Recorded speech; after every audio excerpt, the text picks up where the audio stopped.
are two huge sources of inspiration. The second piece that I ever created was for my mom.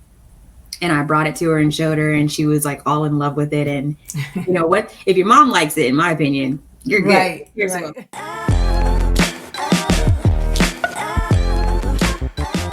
I'm so excited to welcome our guest today. I met her at an art fair, and I was just walking by her booth casually, and her beautiful art just stopped me in my tracks. So I ran over to talk with her and couldn't wait to interview her for this channel. So today is the day. So I'd like you to welcome our guest today, Amber Nicole.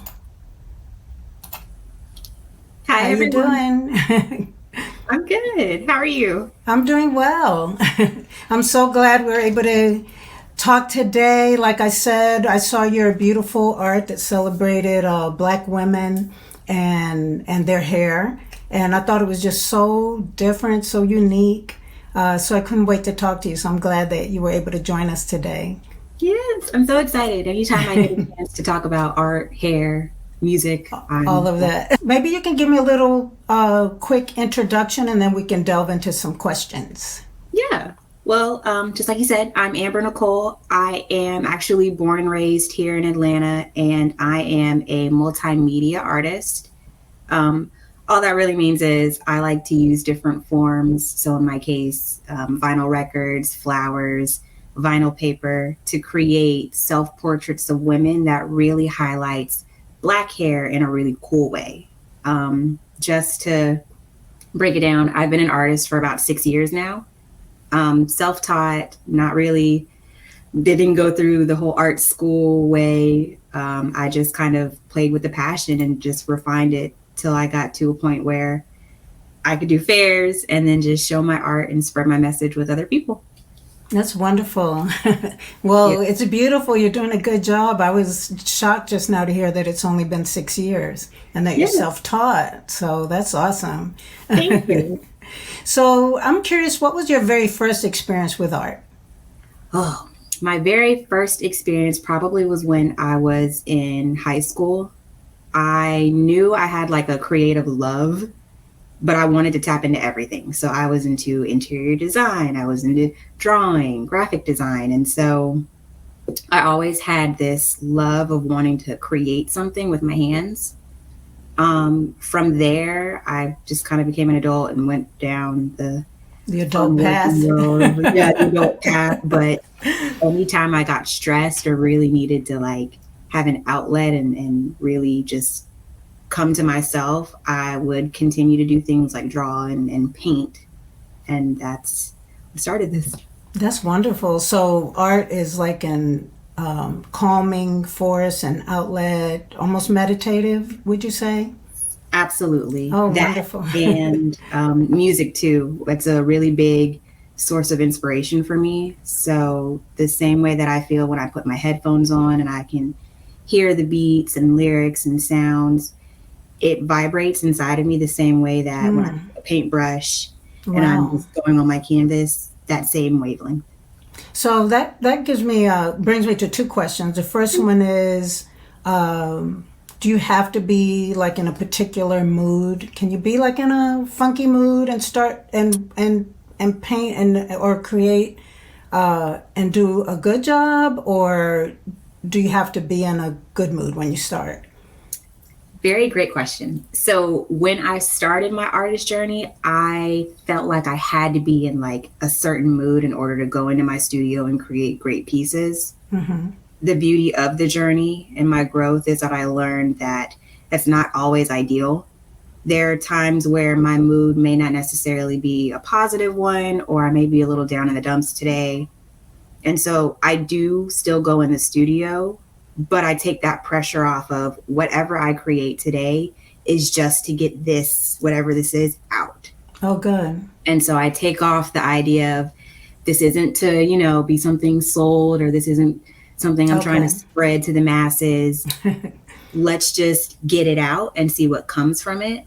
And my best pieces, I kid you not, have been from moments where I went in, threw it all on the canvas, didn't like that product, but there was a technique within there that I did like, and it inspired another piece that I did later Interesting. on that was a lot more, refined. Wow, that's good. That's good. That's interesting. I would have never thought that. So, and then when you mentioned the music, what it made me think is like, do you have a certain let me see, how would I put it, like certain ritual maybe that you follow when you're about to create? Like, do you play certain music, or do you put yourself in a certain headspace, or think of certain things, or anything, any of that? I do. I think it kind of just naturally happens. So it's not like I plan to have these steps done, but I noticed whenever I'm really creative, I come in my studio, I light a candle or like a wax incense and get the room to smell a certain like warming way. Right. And then from there, I'll normally have like coffee or some kind of, wine, depending on what time I'm doing it. And then it just all flows together. So my headphones will come on. The playlist is really dependent on my mood at that time. But Right. one key playlist that will always get me creative is just 80s. And it ties a lot into, kind of the theme that I do with loving vinyl records and cassette tapes. But when I get into my 70s, 80s playlist, that is when I am really just, You're just on the flow. It's like, yeah. And then I do realize I do my art in stages. So I'm never really going in hoping to complete, from start oh, I to finish see. canvas. But that starting point, 80s, that middle Okay. point where I'm coming back to the canvas trying to figure out, okay, what's next. I'll sometimes just go with my mood. That could be hip hop, that could be R&B, that could be lo-fi where it's just beats by itself. And then, yeah, I go for hours. So that makes me, I was just picturing you creating. Do you have multiple pieces that you work on simultaneously? Or is it the one piece? It started off being one piece. Again, I just naturally put a lot of pressure on myself. So and for some reason in my mind, I thought if I start this canvas, I have to finish this canvas. And then Right. going through the process, realized that's not how my mind works. Like, Right. I'm going to start this canvas, but if I need to take a break, I don't want to just be in a halting, time period of not creating anything. Let's create something else. And so Right. I got this rotation of pieces that, one example, actually, I did my like canvas background about a year ago and stopped and thought it's missing something, but I don't know what it's missing. And it took me a year of trying new things, working on other pieces to come back to that canvas and see it in a completely different way. And it ended up being a piece that I made as a tribute to someone who had a really big impact on my art and my Oh, journey. that's So it's wonderful.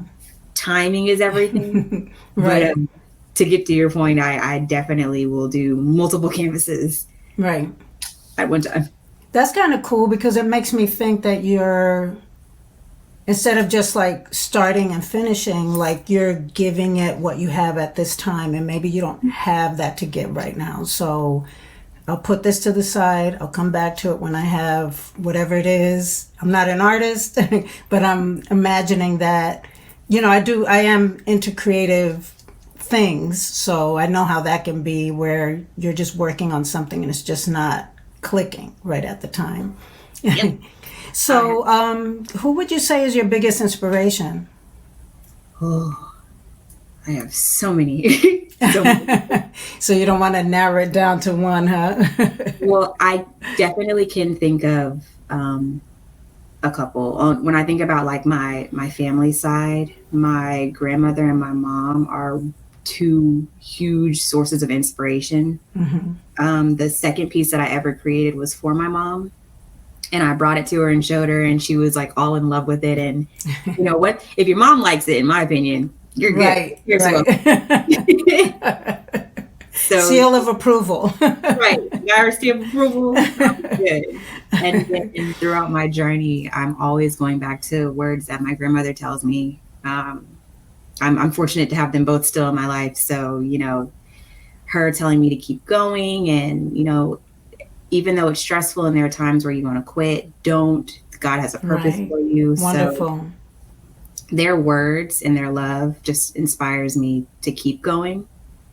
And then on a professional sense, I'm influenced by Issa Rae, everything that she's doing in her journey. I know I'm not in the TV film space, but just seeing her starting point Right. and her relentlessness to just keep going and keep knocking down walls, it inspires me to try to do that in the art world where Black representation is there, but it's not where it could be. Right. And so knowing that, I want to be the Issa Rae of art if I could, and Right. use that as my inspiration. That's to wonderful. That's a wonderful source, I would say, because she's done so much, and she tries to help others. It's very evident in everything that she does. So yeah, that's wonderful. So going back to your art, I was just it's like a two-part question. So one part of it is, how do you come up with the name for each piece of your works, and do you come up with the name before the piece is created, during, after? How does that work? Depends on the piece. A lot of them, I think of the name, or I not even think of the name. The name hits me, and it hits me normally at the halfway point. Okay. So there have been a couple of pieces where, I knew what I wanted the theme to be. So the title of it was going to be in that, music or hair space. Okay.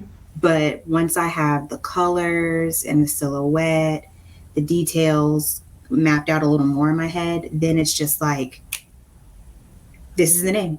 That's it.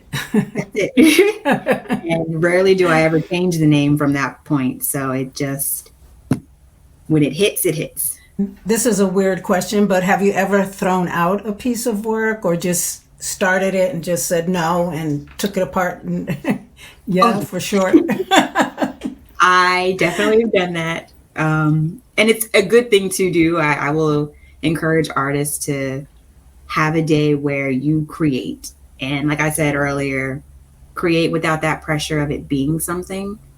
There are pieces that, when I look at it, I can tell I was trying too hard, in a sense, to either, go in a different direction versus where I was kind of sitting in that moment, or I'm trying to appeal to people versus appeal to what, my creative heart wants to do in that moment. And so I've tossed a lot of those pieces out, or because art supplies are expensive, we don't always want to. Don't put it in the garbage. Do something with it. Right. So I started repurposing a lot of them too, or taking different elements of it. And records, for example, you don't really want to take them off the canvas, but there have been a couple of pieces where I've been able to take some off and put it towards a different canvas. Okay. So, recycling.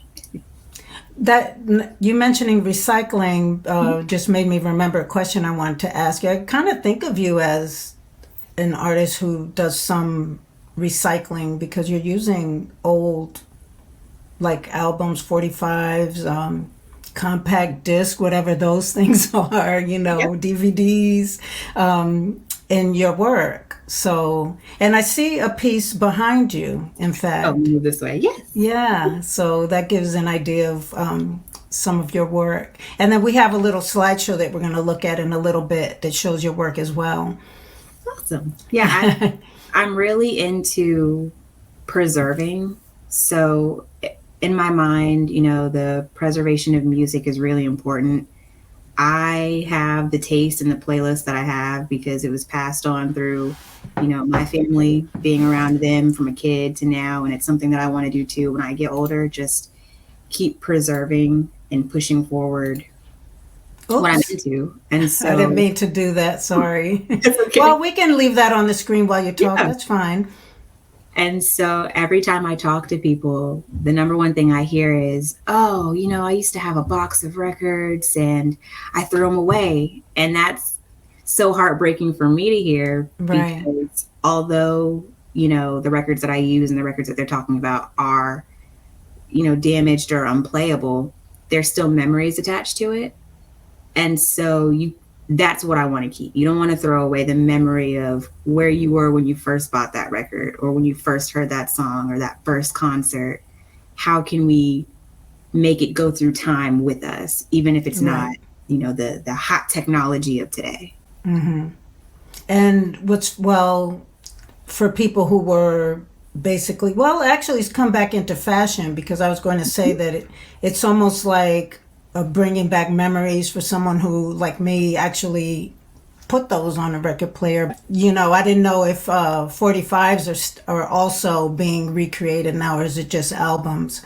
I think albums, for the most part, are what's being recreated. The 45s that I've come across are, previously owned, like I said, right, cracked, discarded. Right.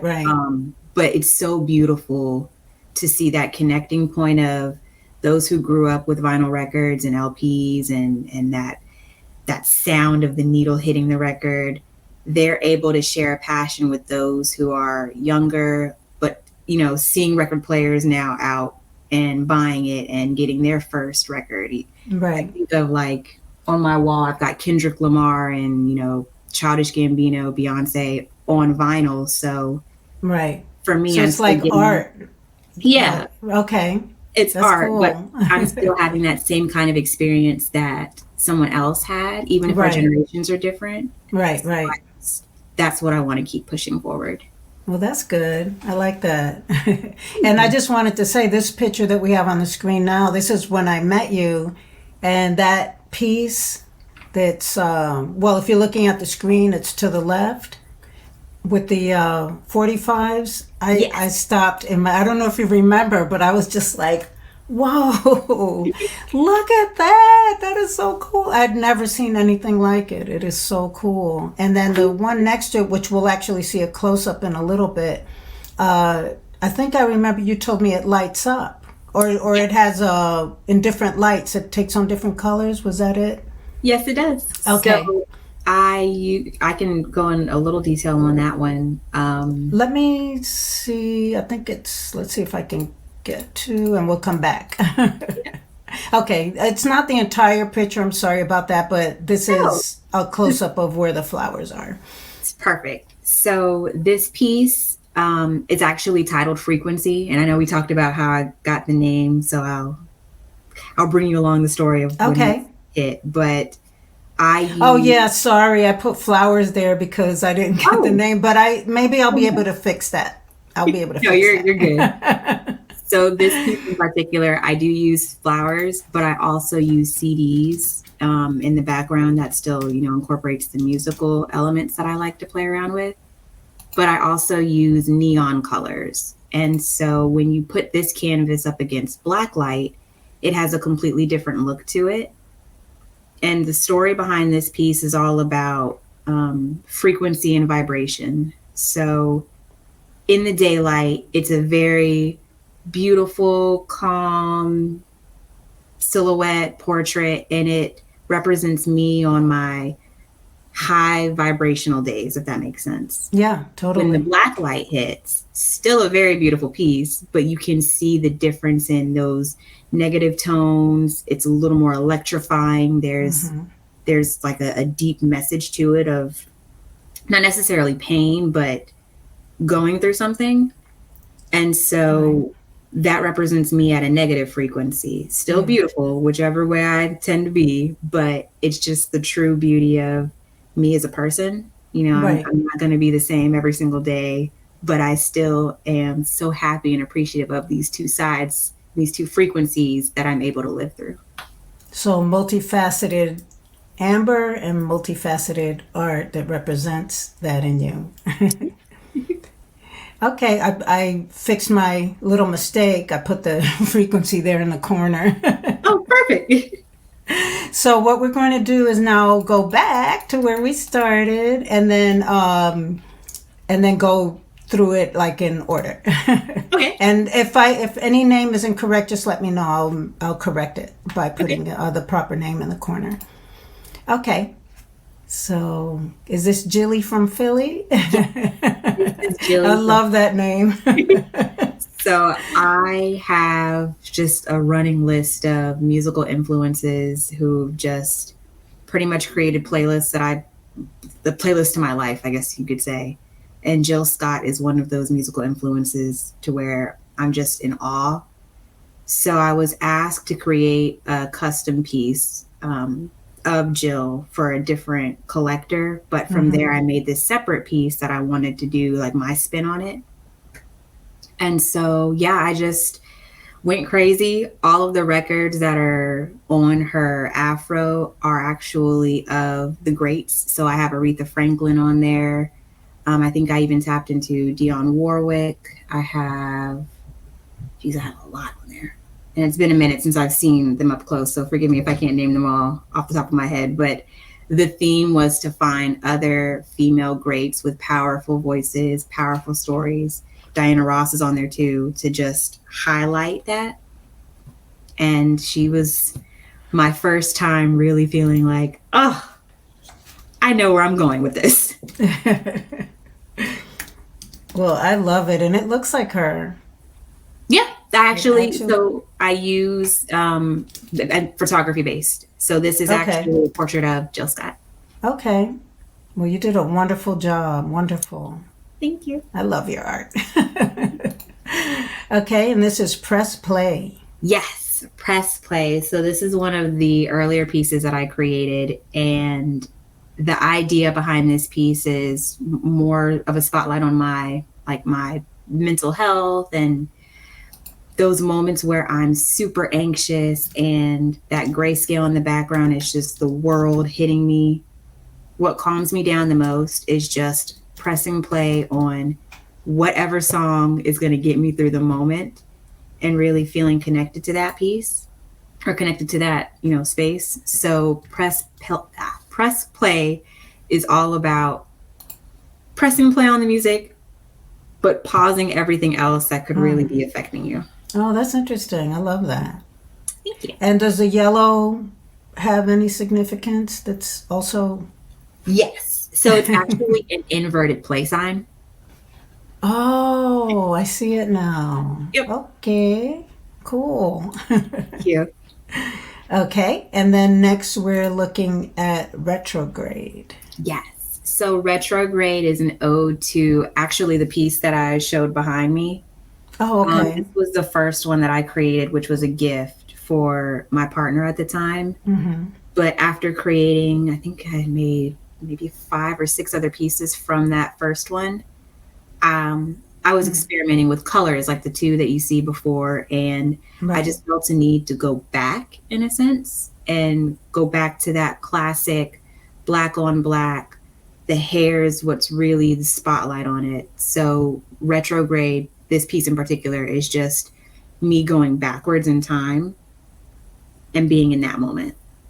I just want to go back to the... Okay. All right. Just to, have a juxtapose and see what you were talking about. Okay.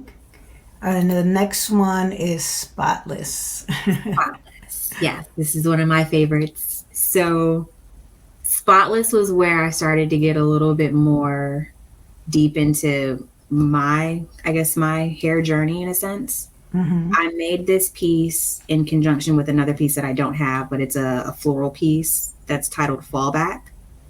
And so in my life at this time, I knew that I didn't want to be a loose natural anymore and that I wanted to lock my hair, but I was kind of stuck in that in-between phase of, oh, there are so many great styles that I've created. Like, I don't want to lose the memories of, the twist out and all these things. So Spotless is a play on A Spotless Mind, Eternal Sunshine. Yeah, I saw that. That phase. Right. And so the colors and like the little splatter effects are representative of my memories of my hair. And so to me, I'm holding on to those memories, but Fallback, which is the piece that I referenced with the flowers, was me falling back from that phase of my hair journey and then entering where I am now, which is my Lock life. It looks cute. I like it. Thank you. I'm so happy I did it. Never Now, right. Now you're like, why did I take so long? Yes, absolutely. I had a question and I forgot it. Let me see if it'll come to me. If not, we'll move. Oh, I remember now. You said this is one of your favorite pieces, and that was going to be one of my questions. Do you have favorites? Do you sell your favorites? That's my question on that one. I do. So the big favorites that I have, actually the ones that are here in this slideshow are my top favorites that I've created. Okay. They all have new homes, so the originals are with collectors now, and it's like seeing your child, Right. and they're going off to college, and you are so happy, but you are also so sad because you know Right. they're not going to really be there the way Right. they were before. So every time I create a piece that is a favorite, it's a bittersweet moment, but I do Right. love them. Okay. Or otherwise, your home would be full, like wall Yes, to floor to ceiling right. artwork. And wavy. Yes, Wavy. So Wavy is a really great piece in my mind, and I'm so proud of the collector too. But Wavy is all about the waves of hair, but also the wave files and music. Oh, So interesting. Okay. mhm, a lot of the titles and the themes are a mix of black hair and music because I do see a duality between the two of them. Right. But the other element of wave that I wanted to capture here is just that oceanic wave, the calmness, the colors Mm. of it. When I made this, I really wanted to go on vacation because I Oh, was so stressed. So everything that I was creating had some kind of wave feel to it. So I put them all together, and then Wavy was born. and we talked about this one. Hi again. Okay. And these are just various pieces that I took at the art fair. So I just wanted to show some more pieces. Did you want to talk about these at all or? Yeah. So just to kind of give a full scope of the art that I do offer, everything starts out as, of course, that original canvas with the real records and flowers on it. Certain pieces that are like fan favorites, I do turn into print reproductions. Okay. So these are just some examples of prints that I do offer on my store, or if you catch me at a festival or fair, you're able to purchase the 2D version of. And are these signed? Yes, they are Oh, signed. great. Okay, So great. my signature is actually NIC. And if you Okay. look closely at the prints or even the originals, because they all have them, I put them kind of tucked away in there to where it's noticeable, not so noticeable that you're taking away from the actual art, I but got you. Yeah. it's my middle name. And then that's you at is that at a gallery or? This was just actually the start of my branding. I'm so used to being behind the scenes on a lot of it, what I do. Oh, And okay. my people were like, no, we need pictures of you with your art. So they forced me to take this, and I'm glad they did. That's like when I met you and when I meet other artists at fairs and I take pictures, they're always shocked that I want them in the picture. But I feel like that's part of, I don't separate the art and the artist, so I do feel like, and I want to celebrate the artist as well, the person, as well as the art. So I do feel like it was smart for you or your people to suggest that you be in the picture. And it's a nice picture. I like the dress. Thank you. It almost looks like art, like like an abstract piece almost. Yes. I could see Splash that of in color. it. Everything I do has color in some way, form. So when I picked that outfit, I was like, if I'm going to be in front of a camera, I want to make sure everything around me is representative of me. And I was just curious, do you collect other artists' work? Are you into like? I do. So there are a couple of artists in the city who I do follow. Any artist, honestly, that's also in the vinyl record music space, Right. I love. it's kind of hard because my house is full of my art, not necessarily Right. on the wall because I want Mm-hmm. it to be, but storage. Right. But the dream that I have is my next studio will have other artists all over the walls. That way, people can see the kind of art that I gravitate towards as well too. So if somebody wanted to, they're looking at this, they're like, I want to learn more about her. I want to buy. Do they go to your website? What's the best way to reach you? Yes. Two really tried and true ways. My website, ambernicole.studio. The Okay. perfect place to see past pieces that I've created. If you're looking to have a small 2D print, you could purchase it directly there. And then you can also purchase the actual 3D originals that I do have still available. Okay. And then you can learn more about me, my biography, and of course, the mission of why I create what I create. Okay. And then this is your Instagram Yes. handle. Second best method. So you can follow me on Instagram. It links to my website as well. But Okay. my Instagram is, you can see how I create the pieces. You can get to know more about my style, my aesthetic, what I'm listening to in the moment. I'm always posting, Okay. the playlist at the time when I'm creating. So that's a nice way to personally connect with me. Okay. And I just want to do something different and Yeah. just ask like questions that have absolutely nothing to do with art, or you can turn it into an art question. Okay. But okay, let's say you were stranded on a desert island, but you knew ahead of time what would be the 5 things you'd take with you. Ooh, stranded on an island. Okay. Some way I have to have music.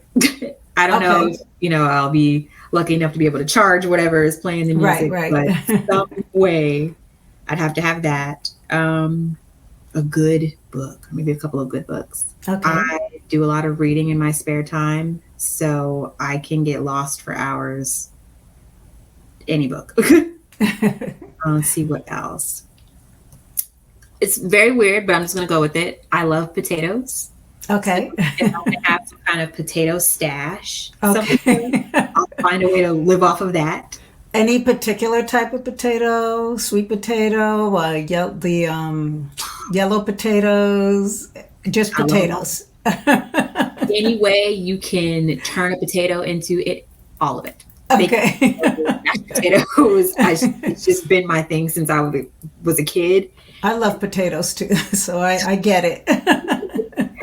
So I think that'd be my That's 3. 3. 2 more. Man,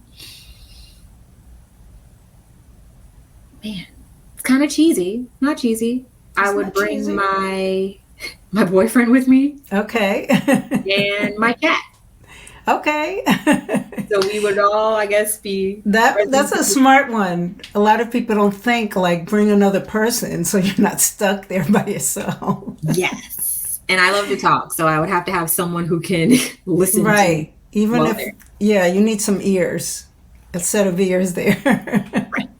And then I have another question. Do you, like, kind of outside of art, do you have any hobbies or interests that aren't art related? Ooh.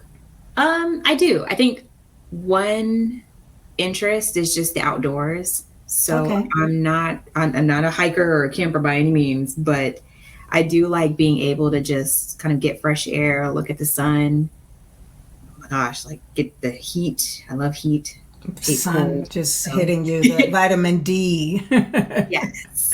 So that's a really big interest too. And something not art related.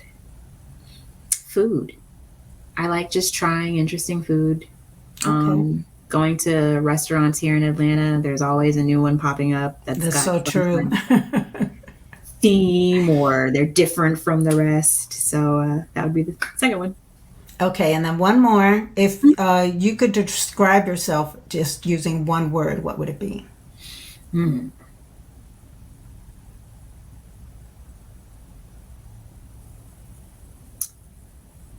I would probably say ever changing. I don't know if that's a Yeah. word, or evolving. Yeah. Yes. I every day is a new day. So, who I was as an artist, as a person 5 years, 5 days ago Hmm. constantly changes. But Okay. the growth from that, it's so great. It just makes me proud of where I've been, where I am, and where I'm going. So Right. ever changing. Okay, I like that one. And Thank you. then on that note, what does the future hold for you or look like for you? Oh, expanding. So I spent my last year doing a lot of festivals and art shows. This year I'm not actually doing as many in-person events, but I am going to focus more on getting myself out there, marketing wise, tapping into other states, hopefully Oh, other countries. nice.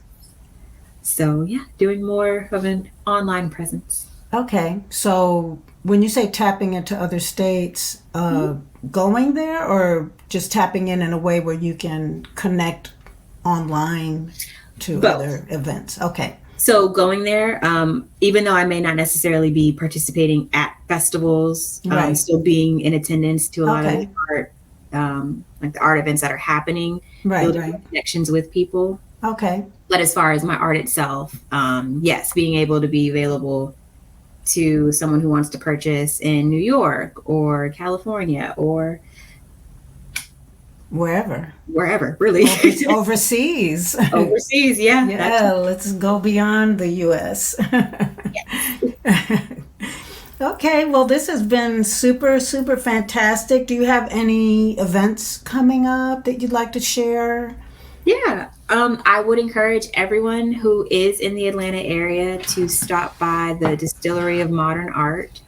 This is Okay, a let me really put that name up. So it's called the Distillery of Modern. distillery of Okay, modern art. And I will actually have my pieces there. They have an art gallery within the distillery, which is super awesome. So if you are a fan of whiskey, tequila, great cocktails, great food, definitely stop by, grab a drink, and then hit up their art gallery. And you can see about 5 or 6 of my original pieces oh, up nice. until March 9th.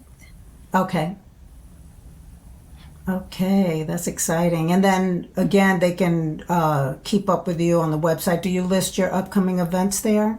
Yes, I Okay, do. good, good. Also, on my website, you can subscribe to my email Oh, okay, group too, good. so you'll always be in the know of if I am popping up at an event or if I'm offering some really great deals with my art. You'll have first access. Okay, good. So what I'll do is I'll also put it on in the description below. So if you didn't get a chance to catch it, it'll be there. And please, please, please take advantage of this wonderful artist. And thank you so much for spending this time. It was awesome. I really enjoyed it, Yeah, it was and look great. forward to seeing you just grow and blossom and become like worldwide known. Oh, thank you so much. This has been You're really great. welcome. Okay. Thank you. Bye. Bye.